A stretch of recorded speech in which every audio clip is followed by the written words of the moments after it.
Hello everyone and welcome to another tournament review. A year ago, the Stutter Scrub put a team together and I was lucky enough to be invited as part of the team, and we went to the Beer and Pretzels Open where we lost our one match and we ended up not winning. So it's a year later. We're gonna go to the Beer and Pretzels Open again. We've brought Drukhari, which is my list. We've brought Harlequins. We've brought Creations of Bile, we brought Necrons, we brought Genius of the Cult, and we brought a fantastic coach in John the Cron. So, this is a tournament review. You're going to see how I built my list, my thought process, the games that I played, and what I've learned a year in the making. Let's dive in.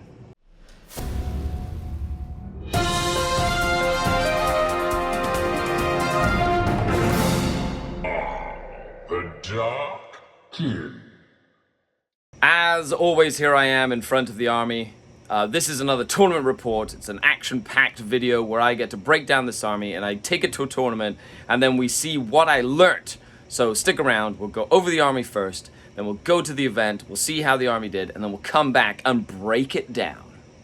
Let's begin with this 2,000 point Drukhari army. As you can see, it's lots of different units. It's what is traditionally called a multiple small unit army. MSU for short, and it's designed on multiple units, little units that essentially clog up the table with units all over the place doing everything. Let's break it down and kind of go over the basic thoughts of the army, what the plan is. The army is designed into 3 patrols. So 2 patrols, one with the Succubus and one with the Archon, are Cabal of the Obsidian Rose. The trait for this gives me plus 6 inches range to like my blasters and my rifles. It also gives me 1 reroll to wound roll for each unit when they shoot and or fight. And then 1 Coven patrol by the Coven of Dark Creed, which gives a 6-inch negative leadership bubble. And all the Venoms are in that one. We'll get to that in a second. The Warlord is Drazar, the Master of Blades. He gets a reroll hits and wounds. I've got my Master Succubus with the Precision Strikes and the Triptych Whip for some mortal wound shenanigans. You can bounce around. And then Archon Skari himself with Ancient Evil and the Jin Blade to get some fight twice. He is a Master Archon and get some good damage in close combat. The 2 Obsidian Rose patrols have 6 units of troops, have 1 5-man unit of Trueborn, and 5 5-man units of Kabalite Warriors. Each squad has a Phantasm Grenade Launcher and Blast Pistol on the Sergeant, and a Blaster in the squad. They are essentially the workhorses of the list. They do a lot of shooting, they do mortal wound capability, and they have some good anti-tank, as well as allowing me to do lots of secondaries and holding and denying objectives from the opponent. In those 2 detachments, of course, I do have the 3 Raiders. Each Raider has a Dark Lance and a Phantasm Grenade Launcher to give me even more mortal wound potential. Then we go into 2 units of Incubi, or 3 units of Incubi within the patrols. 2 5-strong with Demiclaves on the Sergeants, and 1 6-strong with Demiclaves on the Sergeants. The keen-eyed of you will notice this is the old original Drazar, the Master of Blades, and he's just now a Sergeant. In the Archon's detachment, I also have a Court of the Archon. If you're playing competitive Drukhari, I highly recommend you take one of these. Sadly, the models are not available, so you have to sort of convert them or find them on eBay or whatnot. And then in the Coven list, or the Coven Patrol, I have 2 units of 5 Racks with Whips. 1 unit has an Ossifactor, 5 Grotesques, and 5 Venoms, with Chain Snares to get extra attacks in combat, and Grizzly Trophies. Because of the Coven I picked, they will get a -3 leadership bubble within 3 inches, which pairs really well with the Phantasm Grenade Launchers. It also gives them +1 to hit in combat if they fight something that is equal or less leadership than they are, which really helps the Venoms with their 6 attacks. They also have a 6-inch bubble of -1 to attrition rolls, which means if you make people fail morale, it will also give them attrition debuffs, which is really awesome. There you have it, 2,000 points. The aim of this list is to do a lot of shooting, more than you think. Has 8 different close combat units that you can trade. 1, 2, 3, 4, 5, 6, 7, 8 different close combat units. and then lots of scoring units with the speed that you need to keep up with the game as it goes. So you've seen my list.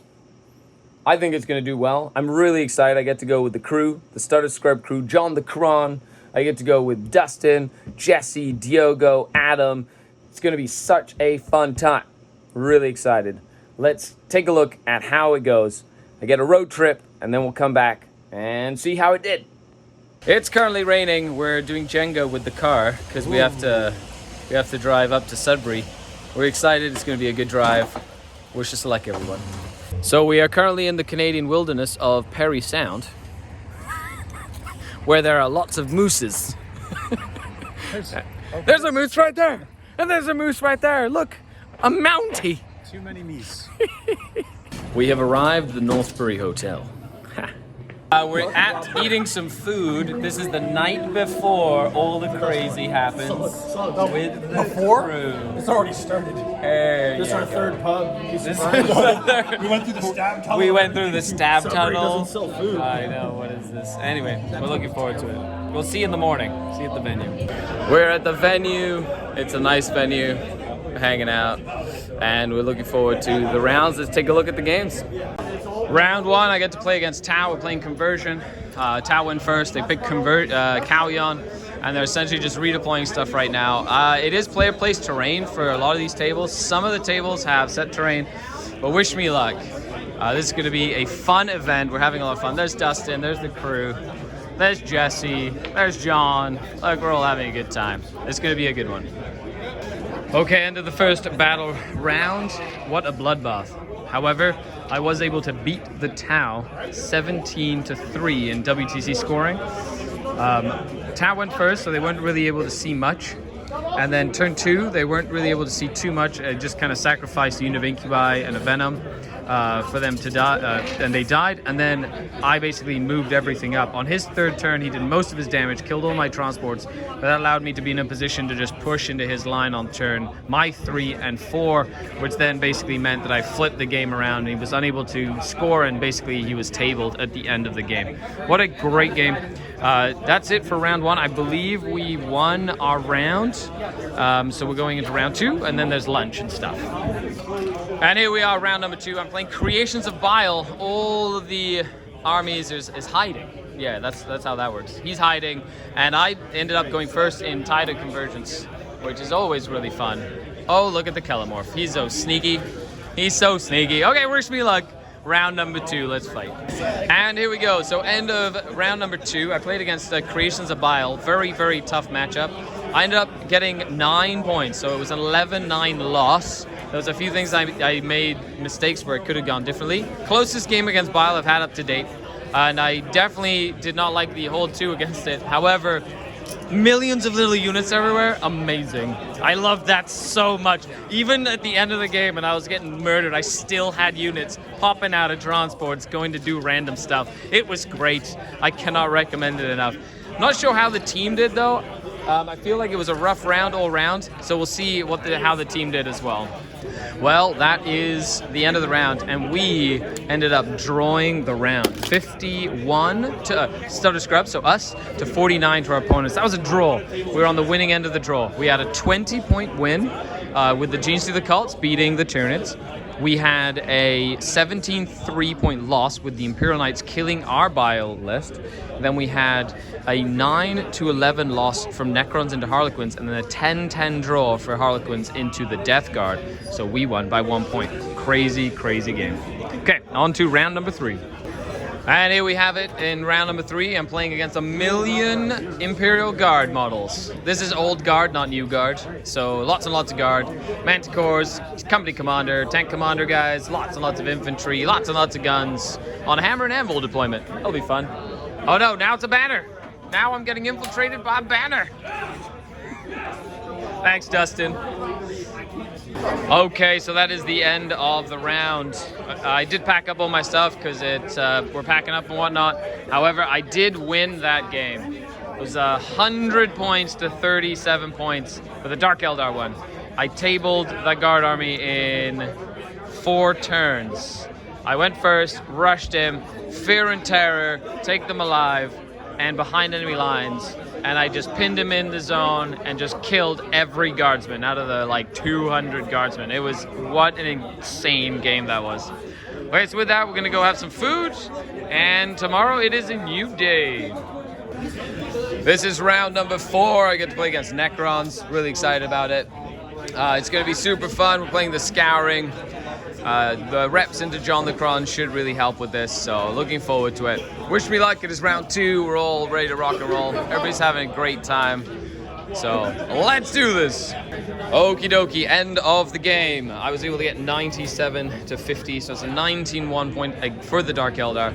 I was able to go second, so I went second, and I basically killed all of the Necrons on all the objectives. I killed like 100 wounds worth of scarabs in my second turn, which really just changed the whole pace of the game, and that was pretty nuts. Okay, so with that, we have one more round to go, and then we'll be back at the studio taking a look at the list and the things that I learnt with my new MSU classic Drukhari style list. Last round? Last round, let's do this. 1, 2, 3, tactics, bitch. That's how we win. How do we win? 1, 2, 3, tactics, bitch! And here we are at the start of round number 3. I'm playing against Tyranids, Kraken Tyranids in Abandoned Sanctuaries, one of my least favorite missions, but that's okay. I did have to win the roll to go first, which means I get to, I did nothing. I just stayed back here and let him basically go first. So it's definitely going to be a fun game. We'll see how it turns out as we go. But wish me luck. The whole team last round. We're having a good time. It's been a fantastic event. The beer and pretzels open. I highly, highly recommend it. It's such a fun event to play. Okay, let's see how this rocks and rolls. Okay, end of the round. That was a 6 points to 14 to the Tyranids. It was hard to get off the middle, and they had lost turn, so they ended up winning that game. I believe that means that Bloodbath and Beyond did win the round.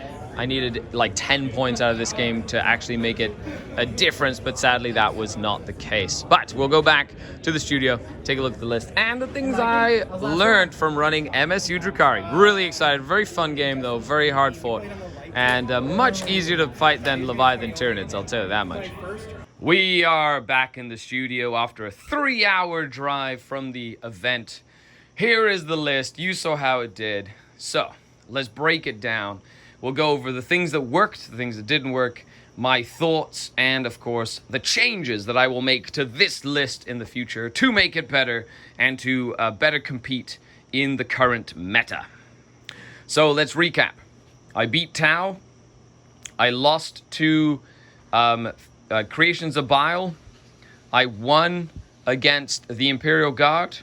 Then I won against Necrons, and then I lost against Kraken Tyranids. So Bile and Tyranids, still some of the toughest matchups, but the list itself was awesome. I loved it. It was my style of Dark Eldar list, units everywhere, and it felt great to play, and I absolutely enjoyed every minute of playing this list.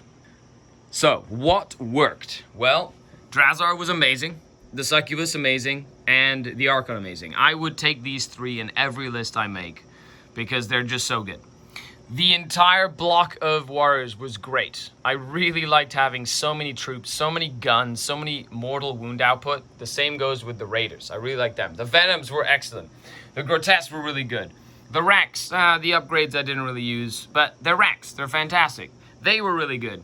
All the incubi, fantastic. Now so the whole list. This is literally one of the first times I've played a list in a long time, and I have felt really, really comfortable with the list and how it played.